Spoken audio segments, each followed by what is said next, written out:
Okay, now I'm live. I'm just waiting for everybody to show up. This is an unaccustomed time, so maybe, hey, Shimano02, thank you for joining us. You're the first. Nice. So today, a couple of interesting things. Maybe you've seen my last video. It's going well. Yeah. That silky chicken is also here. Nice. I have shown up. Oh, Powerful Lance is here too. Sup, homie? Everything's going well. Oh, we have seven people watching already. Fishhead 2925 in the house as well. Welcome, everyone. So, hello. Sir Cool is in. Hello, what's up? Nice. Well, I'm glad you're all in. Oh, we're losing some people. What happened? Is it that bad already? Can you hear the bird in the background? Do I need to move the bird? Sales invoice. Hey, welcome. How's the, does it seem like there's a lag, or is it sounding okay?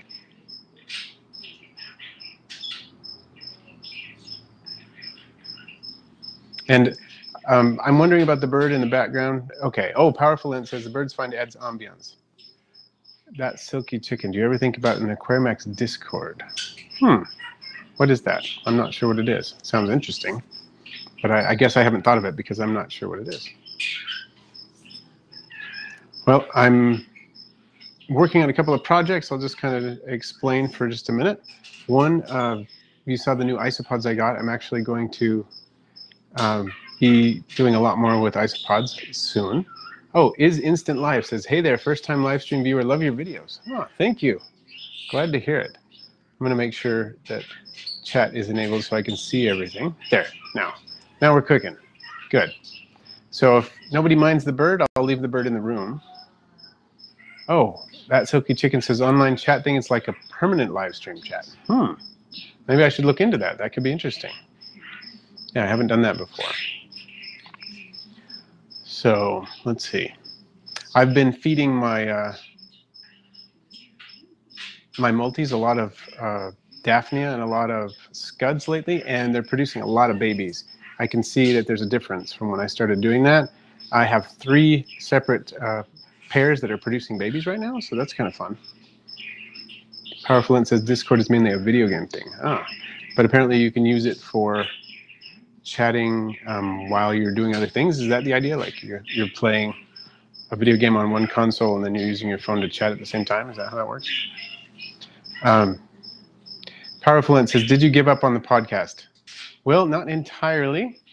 I'm hoping to revive it, but what I want to do is probably change. Well, I want to use the live stream as the podcast, but what I want to do first is establish more specific time for the live streams. I had been trying to do live streams at, on Mondays. We've been doing that for a while, and that doesn't look like it's working out all that well schedule-wise. But I might be able to do Tuesdays more frequently, so I'm looking into that. Once I can get the live streams working, regularly, I'm hoping to make that, record that, or use that recording as a podcast, something like that. But what with the way time is working, it's just really hard these days to get the podcast going in the old format. Efrain Acevedo, hello there. Thanks for joining us. So yeah, I guess the podcast, I'd like to do it again, but I'm going to kind of see if that's how we can do it. That's what I'm hoping. So. Everyone, can you see the frog tank back there? Yeah, it looks like you can. It looks like it needs to be trimmed, but I've been enjoying using the Heidi flies that I recently got for these frogs. They really like them. The Heidi flies are a lot bigger than the Melanogasters they're used to, so they fill up on them faster, but it's fun to watch them catch them. The morning geckos really love those as well. I just found 2 new eggs in the morning gecko vivarium. It was either last night or this morning. So that brings me up to 8 eggs cooking, 8 eggs incubating. So that's kind of some fun news. Just kind of thinking what's been going on lately in the various vivaria. Zercool says, can you talk a little more on isopods, and if you have some for sale, and which ones? I do, actually.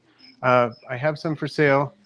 Right now, some that I have plenty of and I can sell include the giant canyon isopods, which are probably the biggest species you can get that lives wild in the United States. They get to be about an inch long.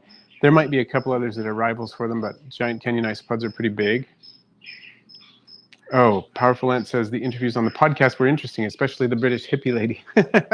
Yeah, I love doing interviews. That's one of my favorite things to do on the podcast. And over the years, we did quite a few. And I would like to do some more, actually, if we can work that out. So hopefully do them on a live stream or something like that, and then do the podcast. And if not, just do the interviews occasionally and post those as podcasts too. So let's see, what else do I have isopod-wise? I have Oniscus ocellus, which are also a large isopod. They're called skirted isopods a lot of the time because they have kind of a jagged edge around them, and they sort of have little gold flecks on the back. They look pretty cool. Got those for sale. I've got quite a few species for sale right now. I've got the powder blues, which have a sort of a velvety silver gray look to them. I've got quite a few others. So any other questions specifically you had about isopods, happy to answer those. They're cool. But those are a few of them. Zebras. I do have a few zebras right now. Not a lot of them, but I do have some. I sold a huge quantity of zebras a while ago. I might have to get some more so I can sell some more, but I probably have a few that I could sell. Oh, CIN Kindler. I'm not sure how to pronounce it, but I know who you are. We've communicated by email. You have one of my little morning geckos. So for the other people, of course, you know that, but other people don't necessarily know that. So yeah, welcome. Thank you for joining. And they're cool. You're welcome. And any more information is, you're welcome to ask. I do have some others for sale. It's just hard for me to think about it just right off the top of my head. So if you have specific questions, I can help you out. And if you're interested in zebras, we can probably arrange something. So yeah, I'm actually really interested in getting some Montenegro, which is a type of roly-poly sort of isopod, the type that roll up. I have been in communication with someone who we've exchanged isopods, and we've talked about things actually. Talked about isopods over the past, I don't know how long it's been, maybe 6 months or so, maybe a year, and he has some for sale available. So I'm really excited about that. Hopefully, I'll be getting some of those. They're really amazing.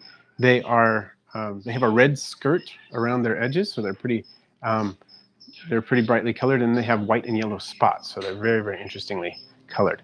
Oh, good. CIN Kindler says I got the last name right. Good. Sarah Cool says, can't wait. Yeah, I'm excited. I really get a kick out of isopods. I don't know what it is exactly, what I like about them so much, besides the fact that they're such good cleaners for vivariums, but even just the hobby species that are colorful, I just really like them. They're easy to raise, they're low maintenance. What's not to like, really? They don't take up a lot of space either, which is another plus, because space is at a premium. My critter room is, I need to organize my shelves a little better so that I can fit more things on them, but I need to make sure that I can fit things. And then, like this vivarium here and the goldfish tank that's right over there. You can't see it right now, but there's a goldfish tank right over there. And there's this crested gecko tank here. And then over there is my leopard gecko vivarium. And then downstairs we have the axolotl tank. Those are basically the only enclosures that are not in the critter room. The rest of them are in the critter room. And so I have to make sure I have enough space for all those things.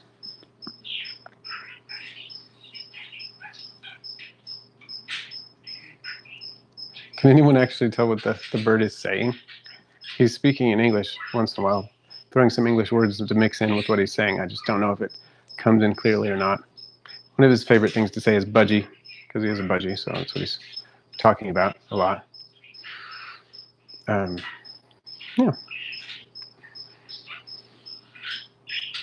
Oh, the cricket in the background. Sean Meister says, I love the cricket in the background. Yes, that's unfortunately an escapee. If I record in my pet room, you'd hear dozens of male crickets chirping, but at least now you only hear one that I think is behind the refrigerator, to be honest. they can't escape from the bin, but they can't escape when I open the lid. That happens rather frequently. So you are being treated to the sounds of Aqua domestica. The soothing sounds of Aqua domestica. See, I should use that as like an album. Just record like 12 hours of cricket chirping. Sell it as an MP3. What do you think? Oh, I have a question for you all.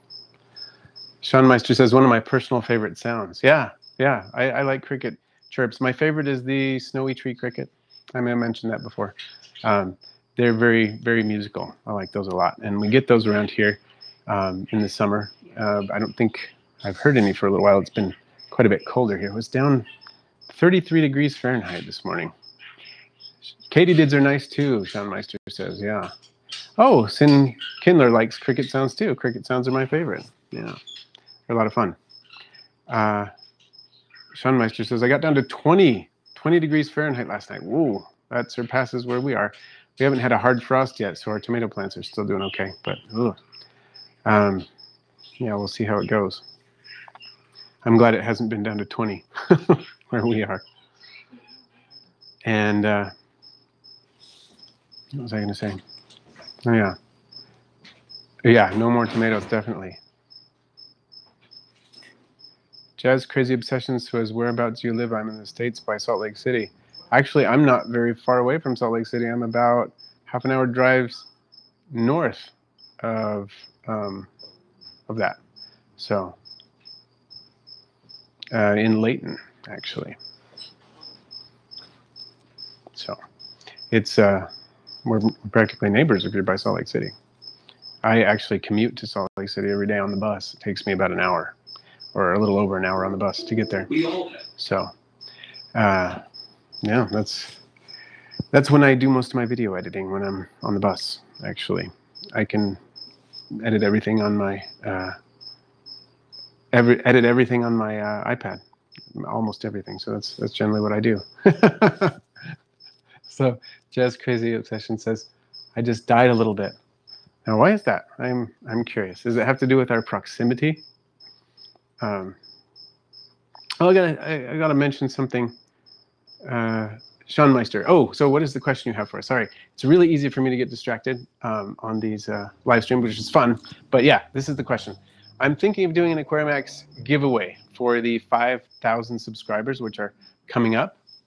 And I was thinking of a couple of different giveaways. So I want to ask your opinions on those, okay?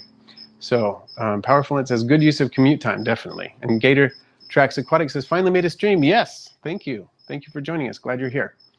So for the 5,000 subscribers, which should be happening very soon, because I'm now at, the last time I checked this morning, I was at 4,840, right around there. So pretty close. And that, that could happen in a week or two. So anyway, these are some ideas for the giveaway. What do you think? One is an Aquarimax t-shirt, which I haven't designed, but I was thinking of doing on Teespring.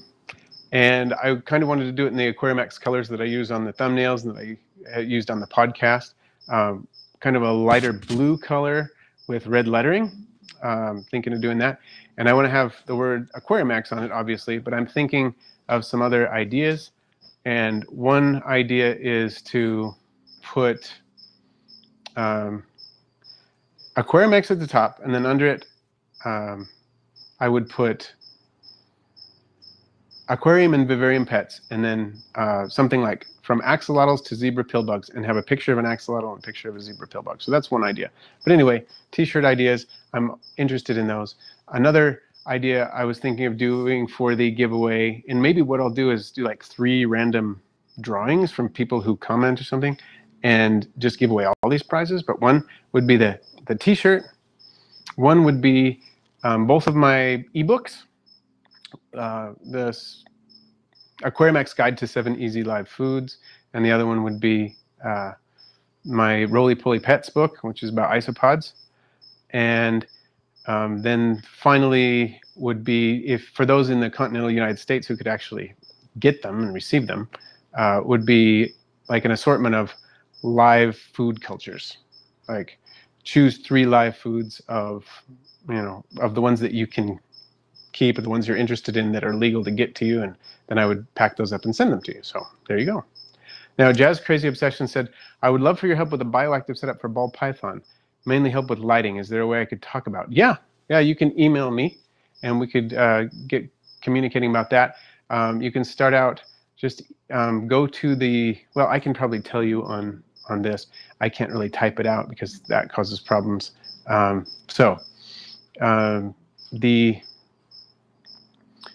I was going to say about the email is just info@aquarimax.com. Send me an email about it, and we can totally communicate about that.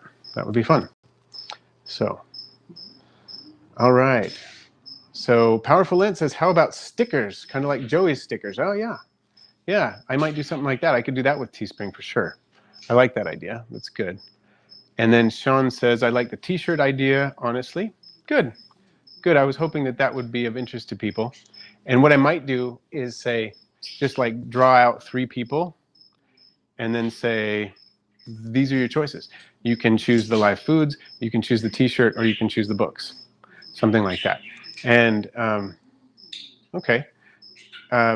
Gator Tracks Aquatics says mugs. Yeah, we could do that too. Maybe I could say like mug, t-shirt, you know, from like a Teespring, they'll do things like that. So do something like that. And then CIN Kindler says, I like the food culture giveaway idea. Cool. And Sean Meister says a choice is great too. So maybe that's what I'll do. Is there a bug on me? I'll do a choice and just maybe draw 2 or 3 people out and say, these are your choices. And then for those who are international and can't receive like the live food cultures, we just have to limit it to the choices that they would be able to get. But cool, that helps. That helps. I'm glad to hear that people are interested in doing that, and it could be pretty soon. Powerful Lens asks, do you sell your books in PDF or just physical copies? Well, at this point, they are in ebook format, or no, technically, no, they're in Kindle format right now. So I'm planning on expanding to physical copies, but you can buy them on Amazon directly right now. And if you don't have a Kindle, you can also buy the Kindle, or get the free Kindle app on most devices, including desktop computers. So you can watch it on desktop, read it on desktop computer, you could read it on iPad, or basically any device, including a phone. So yeah, that's what I've got right now, although I am planning on doing physical copies eventually. But they're not PDF. The nice thing about the ebook is that, you know, PDFs are hard to read on a little phone, but the Kindle format will expand. You can expand the text, and so the pagination just varies depending on what device you're looking at. And they're both illustrated. They're both in color, and yeah, so that's what I'm thinking of doing. And you can actually, if you don't win and you want to read my books, you can get them on Amazon. If you're a Amazon, what is it, Kindle Select member or something like that, you can actually read the book for free because you have already paid for it. So Gator Tracks Aquatics says, is that a bug on me? Max's live cultures are making the great escape. It could be. I've noticed that those high-day flies can sometimes sneak out of this. I'm going to need to make some adjustments. So that could be what's going on. Powerful Lens says, this is 2017. Who wants physical books? Yeah, I can see that. Sean Meister says, I still prefer physical books. Must be my age. You know, my wife, Kelly, always says that. She says, I much prefer a physical book. Okay, Zercool Ninja 88 says, which is your favorite Bavarian build you have and why? That is a great question. This one behind me is not my favorite Bavarian build. It's my first live Bavarian build. I'm not happy with it for a lot of reasons, and you can't really see it very well in this video. But the background I didn't do very well. I used an experimental thing. I had read about it. It's not like I made this up, but I used Great Stuff foam, which is very common. But then I used what do you call it? Gorilla Glue instead of silicone to cover that, and so then bits of it started falling off. And that didn't like that. So now I'm trying to cover up just by growing plants all over it. So it's not my favorite. I think my 2 favorite ones right now, I guess, are the leopard gecko Bavarian build, because I think it came out so nicely for her. She just enjoys it so much, or seems to. get a real kick out of it. It's really, really low maintenance, and it's really thriving. All the plants are growing well. I really enjoy it. I'm also really getting a kick out of the morning gecko vivarium that I built a few weeks ago, because the morning geckos are so obviously enjoying it, and the plants are coming in really well. Happy with it. I think I learn something every time I make one. Made quite a few now, I guess, and so I guess I would say one of those two, but I can't really choose. So Sean Meister says, how are those orange pill bugs doing? They're doing really well. They seem to be just thriving, and this is a cool thing. I got a sample of some isopod substrate from, well, I'm going to do a video about it, but I'm going to actually set some of them up in that new substrate. It's like a proprietary blend substrate. It's kind of all in one-stop shopping. You don't have to mix anything. It's all set. And so I think I'm going to be putting some of them in there. And that's one of my next videos is going to be about that, I think. And wet lawn mulch. That's a pretty cool name, by the way. It says, I have a seed shrimp explosion. Will they reach a peak and die back like snails? It depends. It depends. I've seen seed shrimp do various things. It depends on their environment quite a bit. So we'll have to see. Maybe if I knew more about the environment, I could tell you more about it. But I've seen them do all kinds of things. I have seen them die back. I've seen them just keep proliferating. They were quite a bit more common in the tank where I have my Daphnia and my scuds before. They're still there, but they're less common now that the scuds have actually really exploded. I mean, the population is so crazy in there. I feel like I could feed all of my fish more than they could eat every day and not make a dent in the population. In fact, lately the Daphnia the Daphnia population has been a little lower. They're doing fine, they're breeding, but the Daphnia population has decreased a little bit as the scud population has increased, and the seed shrimp have decreased as part of that. Okay, so Gator Tracks Aquatics says, I'm 14 and enjoy physical books containing information more than PDFs or online books. Yeah, and that's cool too, I think. And yeah, and wet lawn mulch, I guess we figured that out, what you're saying. Okay. Sean Meister says, me too at Gator Tracks Aquatics, and I'm 46 3/4. Yeah, and there's something about just the tactile experience of reading a book, even the smell of the pages. I get a kick out of the smell of a book's pages myself. Maybe that's weird, but okay. So Sean Meister says, oh, sweet, isopod bedding, what is it exactly?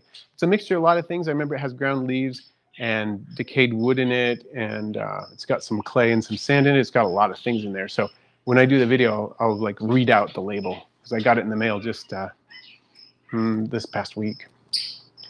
So Veranid guy is in. He says, hey. And wet lawn mulch says, in a community tank with live bears. Well, you know, it's surprising to me that you're getting so many of them, because a lot of live bears will eat the seed shrimp. So are they not eating any of them, or are there just so many that they're not making a dent in the population? And Gator Tracks Aquatics says, my main problem with seed shrimp is that I get them in my cherry shrimp tank where I don't want any predators. Yeah, that is a problem with scuds too. If you get scuds in a cherry shrimp tank, it's a real pain, because there's nothing to eat them. Unless you keep, you know, guppies or something in there with your shrimp, which you can do. It decreases the shrimp population somewhat, but usually you can get them breeding. And the guppies will eat a lot of the scuds and keep the population down. But I had frustrations with that with things like celestial pearl danios, where they can't even really do much to the scud population. I'm sure they eat some small ones, but they don't eat enough of them. So it's a similar problem. Sean says, great, thanks, look forward to the video. Good. And he says, I got wild form cherry shrimp a few weeks ago, and 2 females have eggs already. Super excited. Awesome. That is the first type of cherry shrimp I ever raised, because when I lived in Hawaii, you could get the wild type cherry shrimp at the store, at the pet stores, for about 10 cents each. They collected them from streams and stuff. They had been released there in Hawaii and are now super established everywhere. So they would just have them in buckets with an air stone at the pet store, and they called them opai, and you would just get, you know, 10 cents a pop. And so about a week after getting to Hawaii, maybe something like that, I bought this tank from someone. It was a cycle tank with an angelfish in it. And they just didn't want it anymore, but it was already cycled and everything, and I was so stressed out from not having any fish. So I bought it. It was like $10 or something for the whole whole setup. And I ended up taking the angelfish to the pet store and putting some shrimp in there. And I noticed how the shrimp were eating the algae that was in the tank, and I was just amazed at how efficient they were. And so I started keeping them. It wasn't long after that I started breeding, and so I kept them there. And then I came back here and actually brought some with me and mixed them with cherry shrimp to see what happened genetically, and that was kind of fun.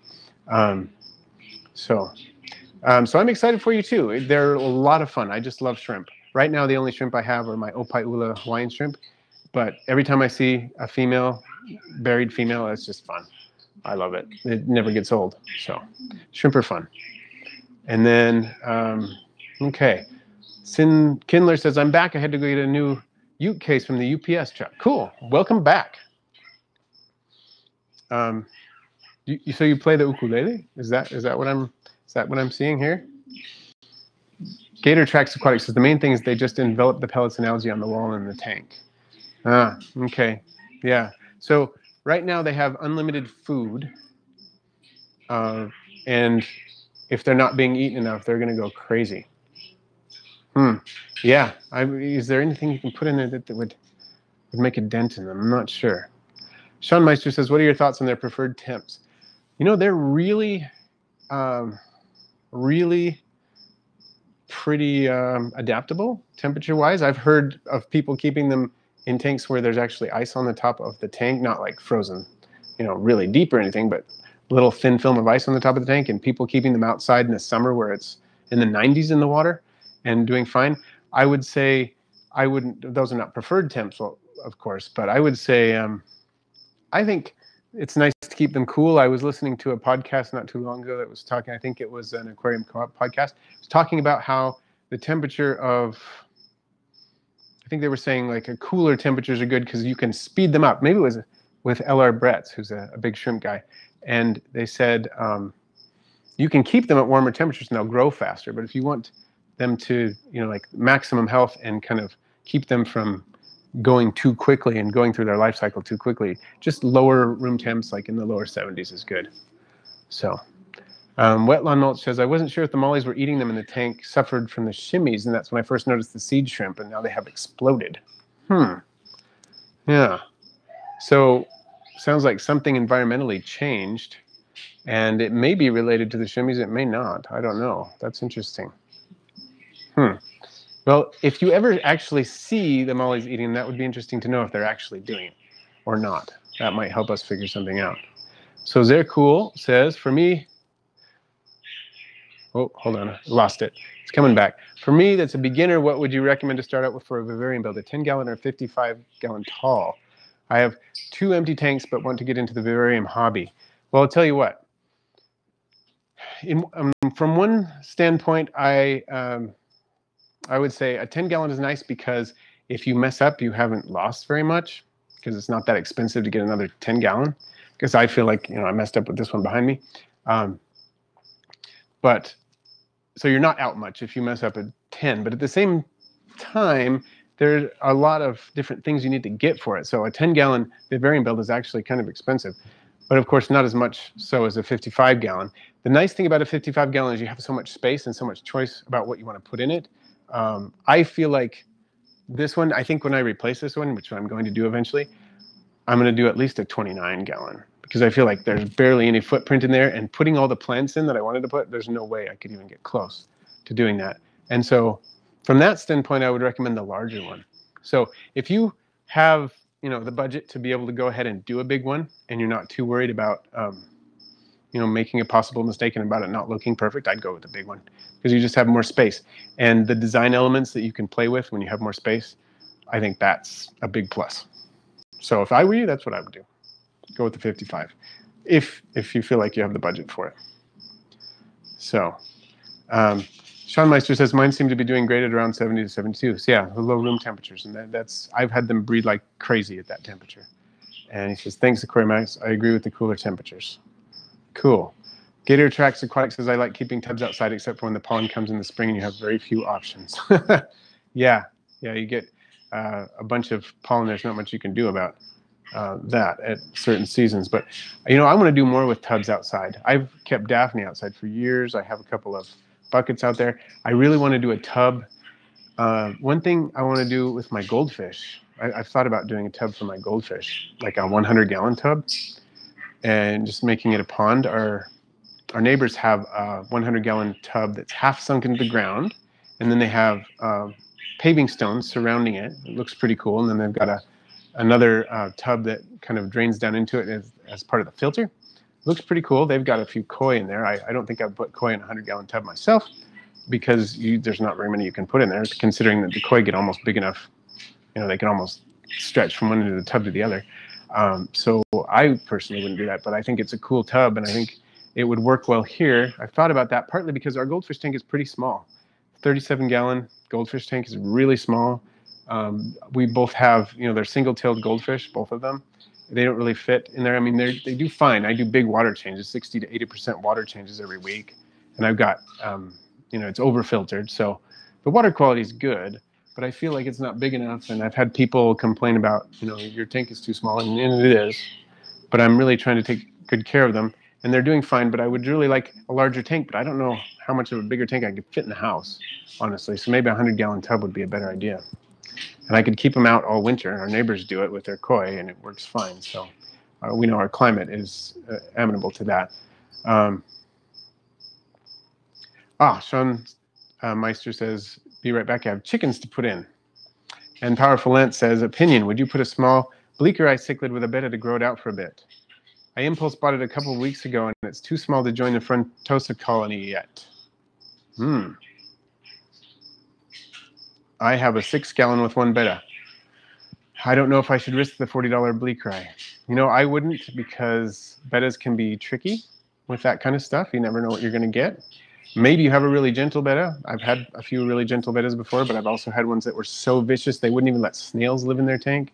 They would rip the snails to bits, pull them right out of their shells, and you don't know what you're going to get. So my opinion would be, it's a $40 fish. I wouldn't risk it.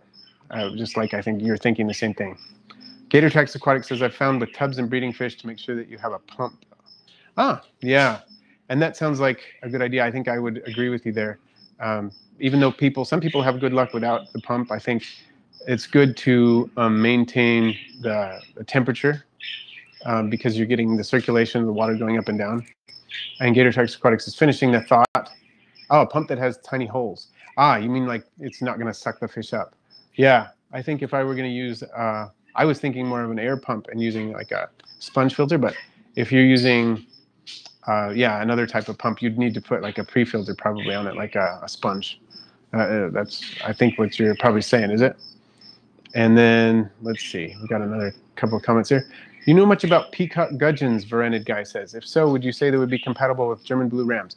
I've read a little bit about them. I find them pretty interesting. I like their colors, and their breeding habits sound really cool. There's very little I know about them, so I wouldn't feel qualified to tell you how they would do with German blue rams. But my first inclination would be to say, just as a guess, that it might not be the best match because they're both going to be building kind of territories down near the bottom of the tank, I think. So, but I can't really say. If anybody's kept them, the peacock gudgeons and the blue rams, and if they tried it together, let us know. If someone happens to be in that situation. Famous Jones says, hello, my first time coming on with you. Well, welcome, Famous Jones. What do you think about tiger barbs? I think they are more aggressive than semi-aggressive. Well, I think it depends on a lot of factors, and I think one of the biggest factors is that if you keep a whole bunch of them together, they tend to be less aggressive, and especially if they're in a big space. So if you have a school of, say, 30 in a 55-gallon tank, they're going to be a lot less aggressive than, say, 5 in a 20-gallon tank. I think a lot of people have found that to be the case. I used to have a school of 9 of them, I think, in a 55, along with several other fish, and they were okay, partly because the tank was bigger. But I think, the smaller the tank, the worse off you're going to be with the tiger barbs, and the fewer you have. I think 2 or 3 get kind of bored and nippy, and you want to get as many as you can. And then Tyco, welcome. And Brandon Guy says, fair enough. At best, my answers have been mixed. At bottom, territories is a good point. Cories are fine, but they're so nice that territory doesn't even register to them. Yeah, that's true. They don't have a concept of territories. HC Aqua says, can you do a tour of all your tanks one day? I should. Yeah, I got to do that. I think that's a good idea. You mean just aquariums? Or do you mean the aquariums and vivariums? CIN Kindler says, my tiger barbs were jerks. I had a group of 15 and all they did was nip at each other and the other fish. Okay. So, in what size of tank were those tiger barbs? And Famous Jones says, thanks, I have 8 tiger barbs in a 55-gallon. So pretty close to the setup that I have, and I did okay. Of course, it does depend on what you have them with. If you have them with like veil-tail angelfish or a betta or something like that, you could have a problem. But you know, long trailing fins could be a temptation. And okay, HC Aqua says everything. So a tour of all the vivariums and all the aquariums. Okay, I'll keep that in mind. Tyco says, I have tiger barbs with platyfish, and they don't even kill too many of the babies. So interesting. Okay, what's your setup like? How big is your tank, and how many tiger barbs do you have with the platies? And you have many of them. Okay, a lot of them together, and that makes sense then, that they're being more gentle. Rented Guy says, how do you deal with humidity issues in the desert with your humidity-loving reptiles? Do you seal up screen lids? Great question. I do. Most of my reptiles that love humidity, we've got either glass or plastic panels at the top, sealing off all or part of the cover. And that seems to work fine. And we do have to spray fairly often. But yeah, it seems to work great. I had some of the glass panels cut by any herp, specifically to fit into Exoterra. I mean, you can buy them. I didn't have them cut, but I bought ones that were specifically cut to fit the Exoterras that we have. And then some of them, at least one of them, I got the plastic panels when I bought it secondhand. Somebody had already cut plastic panels from it. It looked like light diffuser panels, not like the egg crate stuff, but the solid stuff. And that seems to work great. So, and Megan Servin, if I'm pronouncing that right, says, where should I get springtails and isopods for my leopard geckos, and what kind? Okay, great question. I'll tell you what I'm using right now that seems to be working well. I've got silver springtails. Now, that doesn't mean much, maybe, because who knows what scientific name that even comes with, but what scientific name those might be. But they were sold to me as silver springtails. That's what I'm using right now. That was from the Biodude. The Biodude, Josh Halter is his name. And that's his name on YouTube too, the Biodude Josh Halter. I bought silver springtails for those. I have 3 types of isopods in there with the leopard geckos. I've got zebra pillbugs. I've got the powder blue isopods. And then I've got the Costa Rican purples. They're the tiny, tiny ones. And then I've also got mealworms in there as part of the cleanup crew. And they seem to be working really well. To buy them, there's a lot of places. You can contact me. I've got a lot of those available, mostly, but there are a lot of places you could go. You could look on Bugs in Cyberspace, roachcrossing.com. Those are a couple of sites that will have those isopods for you. Oh, another one, Captive Isopoda. There's another website where you can get a lot of good isopods. So CIN Kindler says, my tiger barbs were in a 40-gallon with a small group of platies and mollies. I also believe I had ghost shrimp, but that may have been a different tank. I forget. Okay. So you had a case where they were kind of jerky, even though they were a fairly large population in a decent-sized tank. Interesting.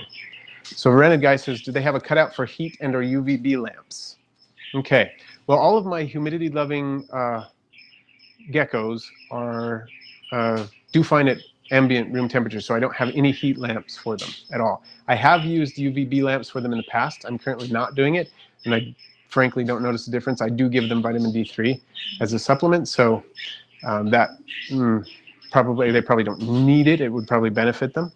Almost certainly would, because most people have found that a little UV blue light goes a long way, and it's an extra healthy thing. But they seem to be thriving right now without it. So yeah, I don't have any heat lamps, so I don't have any cutouts.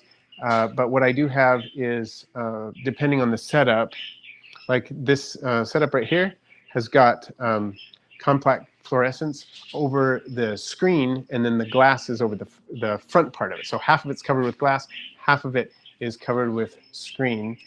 And then most of them have a similar setup to that.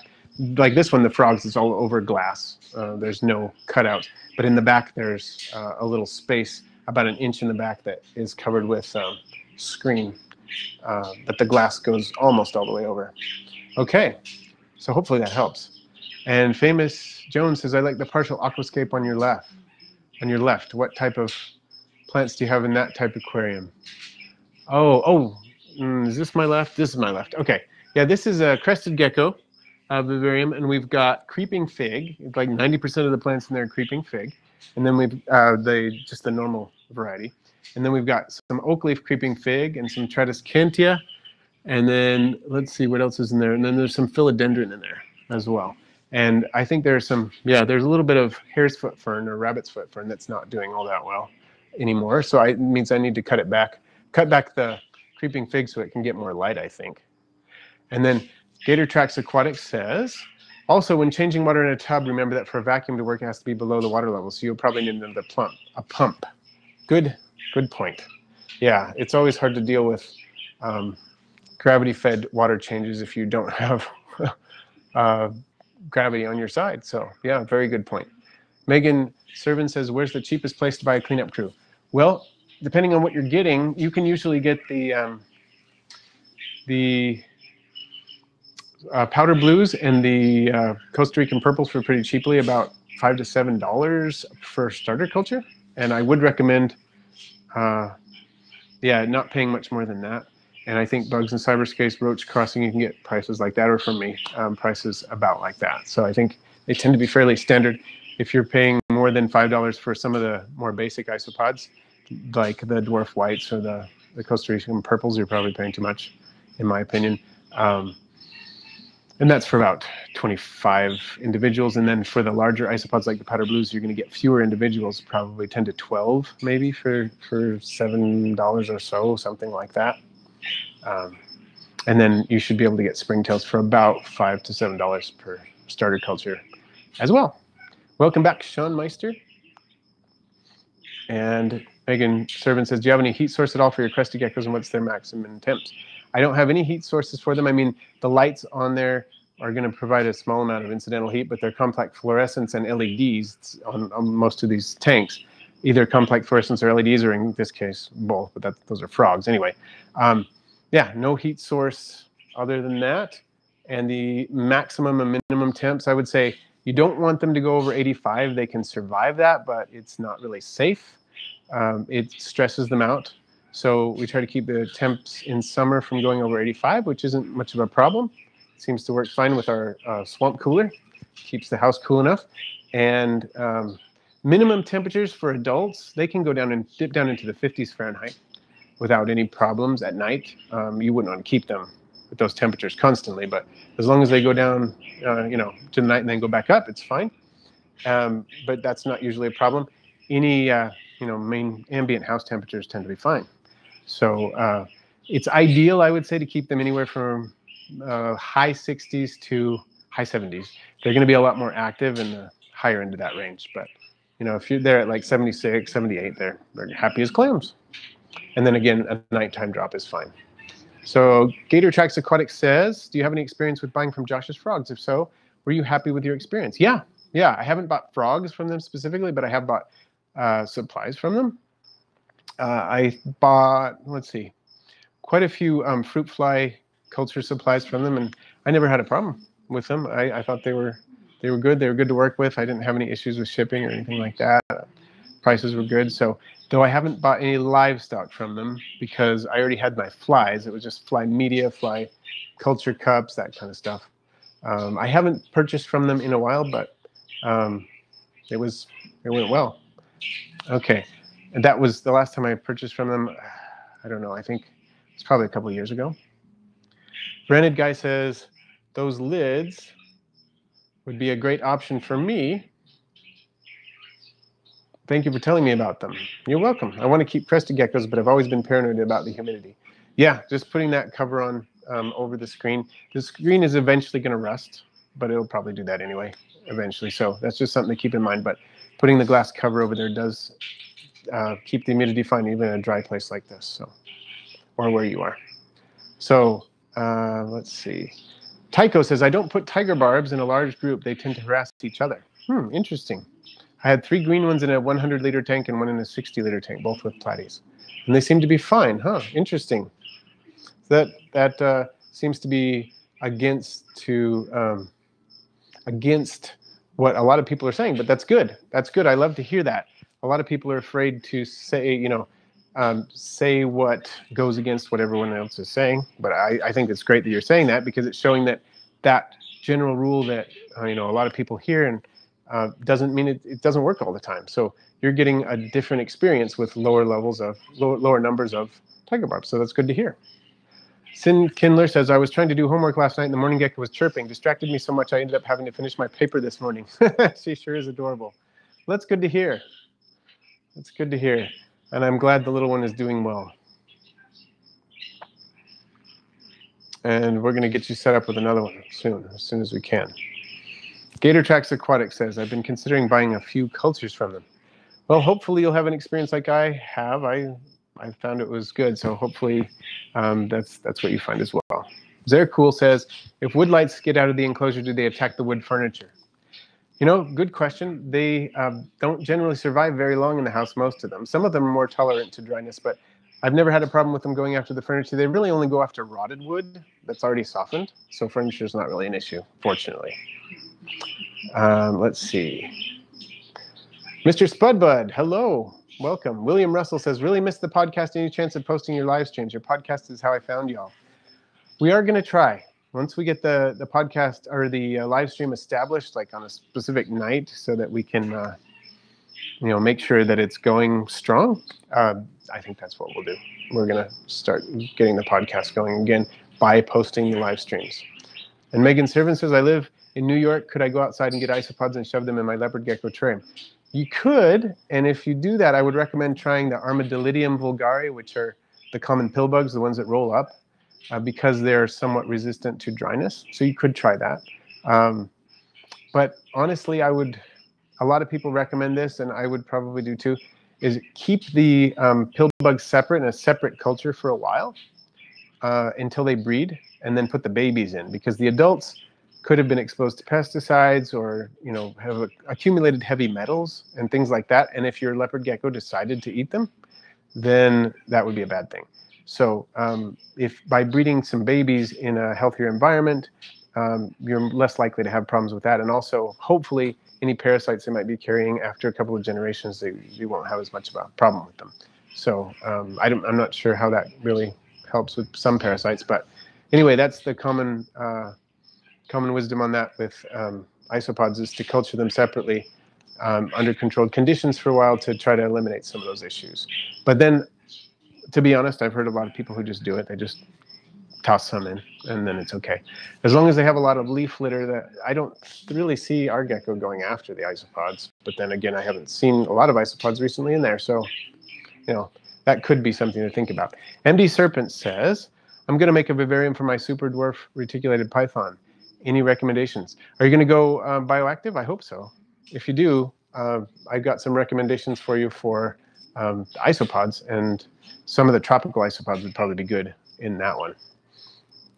Famous Jones says, I just added Australian rainbows in my 55 and want to get more. Will different rainbows school? I'm not sure about that one. I haven't experimented a lot with rainbows. I bred dwarf neon rainbows a few years ago, and that was fun. I enjoyed it, but I haven't experimented with other species of rainbows, so I don't know. Good question. Rented Guy says, do you keep any snakes, or is it all geckos and vivarium type reptiles? I don't currently have any snakes. I have in the past. I would like to again. My daughter is really interested in getting a rough green snake or a smooth green snake. So someday we may do that. At this point, reptile-wise, all we have is geckos. And Powerful Lance says, all right, my phone is dying. Have a good night. Stay black. So Powerful Lance, good night. And thank you for joining us. It's really, really good to have you here. Megan Servant says, I made a mealworm culture based on one of your videos. Thank you. Oh, great. Hopefully it's doing really well for you. And MD Serpent says, I am going to go bioactive. I'm planning on making a 5 by 2 foot by 2 foot melamine enclosure. Cool. Nice big one. The biggest bioactive enclosure I ever helped anybody with was for a Burmese python. It was huge. I don't even remember how big it was, but it was very, very large. And we seeded it with dwarf white isopods, and the hotspot was in the 90s. And I was really interested in finding out how it worked out. And I said, oh, please let me know once we get this seeded and, how it works and everything. And I'm sure it did well, but I haven't heard back. So But I think the dwarf whites would be great for anything, you know, that's tropical like that, as long as there is a place where they can stay damp. But that you wouldn't want the snake to be, you know, in a wet place. But if you have a place like under the water dish where it always stays damp, they'll be fine. They can get the water they need there, hydrate, and come back out and dig around at night, because they can handle dryness as long as they can retreat to a wet spot. And there are some others that are pretty dry tolerant that I would consider using, because one thing with snakes is pretty nice. With most snake species, you don't have to worry about them going after the isopods. So you could have some fun with that, with some different species, maybe even some fun, interesting looking species, because the snake just wouldn't be interested in eating them.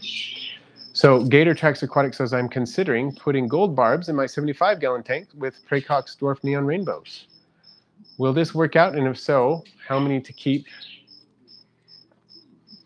Oh, I'm losing my text. Okay, how many to keep them more timid? That's a good question. I've noticed that both dwarf neon rainbows and gold barbs tend to school fairly well. I'm just wondering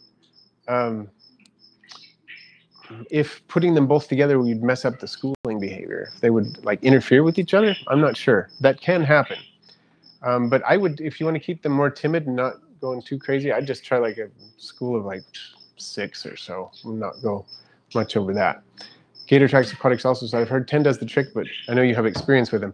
Yeah, I would say, you know, they'll school even in they'll stay fairly tightly together even in small numbers. So you could try 6, you could try 10. Just keep in mind that you might find that the schooling behavior of schools of two different fish might actually, they might interfere with each other. So Megan Servant said, I'm making a bioactive Leo terrarium, so leopard geckos. And would it be dangerous to get plants from Home Depot? Also, any recommendations? Well, it wouldn't be particularly dangerous to get them from Home Depot as long as you process them correctly. And generally that just means you need to do like a bleach dip. An NE-herp plant processing, if you do a search for that, neherpeticulture.com and plant processing, they explain the whole process. It's basically a diluted bleach dip for like 3 minutes. After you soak the plant in water so it absorbs as much water as possible, then you do the bleach dip. That tends to remove any residues of pesticides and any pests. And most succulents can handle that fine. So yeah, you could do that. It would work pretty well. Most succulents would be able to handle that. So CIN Kindler says, I currently own a rough green snake and honestly I wouldn't recommend them. Tricky to get feeding and hard to keep feeding. Yeah, that's a good point. I have noticed from the research that I've done that they can be tricky. They're not really, they're kind of skittish, not the best handlers. They look fun, but if feeding is going to be an issue, that's good to know. So thank you for mentioning that. One problem that that we have encountered is that my daughter is interested in snakes but does not want to feed rodents. The fact that they're frozen and thawed, that's not change the fact. She had a pet rat. We all had pet rats in the past, and she doesn't want to feed anything that even reminds her of a rat, whether or not it is dead. And so that's why we thought about rough green snakes, because they can eat insects and be fine. So, but that is very good to know. And you're welcome, MD Serpents, for the recommendation. And Oscar24 says, about how long until I should redo a dart frog vivarium? Well, if everything's going well and you see the plants are growing and you still have plenty of isopods and springtails in the substrate that seem to be breeding and doing well, you can go about 5 or 6 years. This one's got maybe another year before I need to redo it. It's about 5 years old, 5-ish years old. So yeah, that's about how long you can go typically. And that's nice then, because then I have a really good excuse to redo this vivarium because its lifespan is nearing its end. So I won't feel like I'm being wasteful. All right. William Russell said, update on my 400+ gallon pond. Ooh, nice. My local fish store is now buying 100 cherry shrimp a month from me. Second month now. Any tips on keeping them breeding? So is this an outdoor pond where you're breeding the cherry shrimp? And what kind of climate are you in? Maybe you asked me about this before. Forgive me if I've already asked you that on another live stream. Megan Servant said, what can I put in my 8x8x12 Exoterra? Morning geckos are great for that. You can put, I would keep no more than 2 adults in there, but I keep my juveniles in there. So morning geckos would be good. Any of the spherodactylus geckos would work. Are you thinking of reptiles specifically, or are you open to inverts too? Branded Guy said, have you ever bred Blaptica dubia? My monitors and beardies in the past always relished them. I haven't, because my wife has asked me not to keep any kind of roach for any reason. I have a critter friend, whatever you call, bug buddy. We exchange isopods and things like that. And he recently said, hey, can I trade you some of these isopods for some domino roaches? And I had to tell him I can't, because my wife has absolutely prohibited them. It's a short list of things she has prohibited, but roaches are on them. So William Russell's doing outdoor pond breeding in Houston, Texas. So you have asked me about that.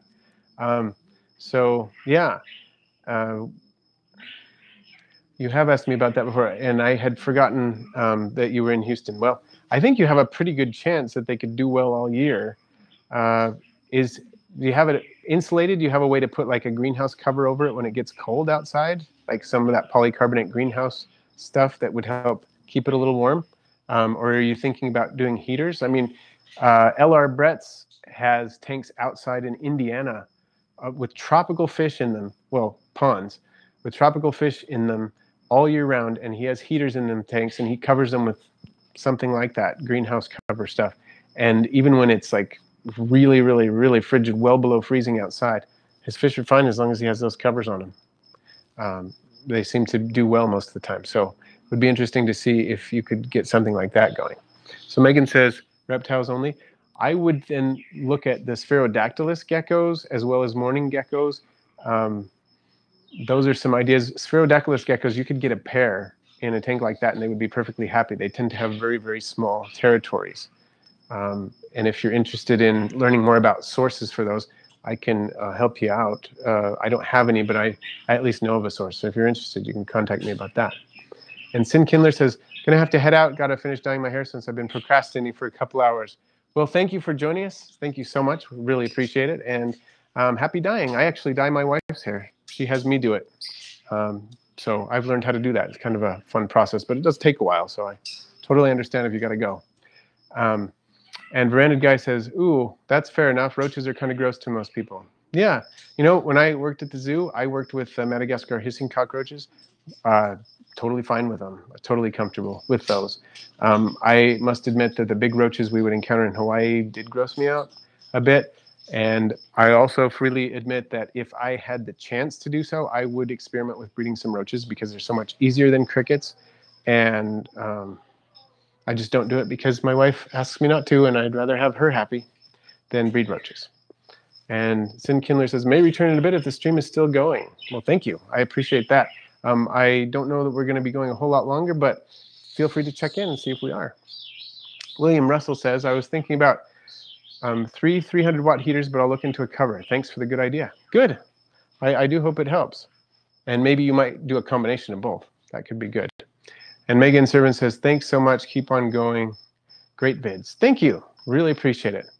We've got about a minute and a half left, it looks like. So if anybody else wants to chime in with anything, I'll let you do that. And if not, thanks for joining us. We really appreciate it. I've had fun. It's been a long time. It's been over a month, I think, since we've done a live stream. So it's good to be back doing it. And I've got a ton of enclosures to clean. I've got to go clean out the cricket bin and things like that in the next hour or so. Jack Bordeaux says, what is your opinion on taking animals from the wild and keeping them? I think it depends on a lot of things. I think captive bred is the way to go if you can. But then again, we have captive bred species because someone did originally take them from the wild. So if you can do it sustainably and legally, with an eye towards getting something into the hobby and breeding it in captivity so it no longer has to be removed from the wild, and I think that is good. But if you can't do it legally and sustainably, it shouldn't be done in general. That's my idea. So thank you for the question. Rented Guy said, sorry, I had to step away. Daughter was screaming. I got to go, but it was awesome seeing you go live again. I also sent you a message on your Facebook page if you're active on there. Have a great night. Cool. I need to check my Facebook page more often. I don't do it a lot, but I will try to do that and catch your message. And thank you for joining us. It's really fun to have you all here. And I hope you all have a great day, night, whatever you are, whatever you have, wherever you are. And that's it. See ya.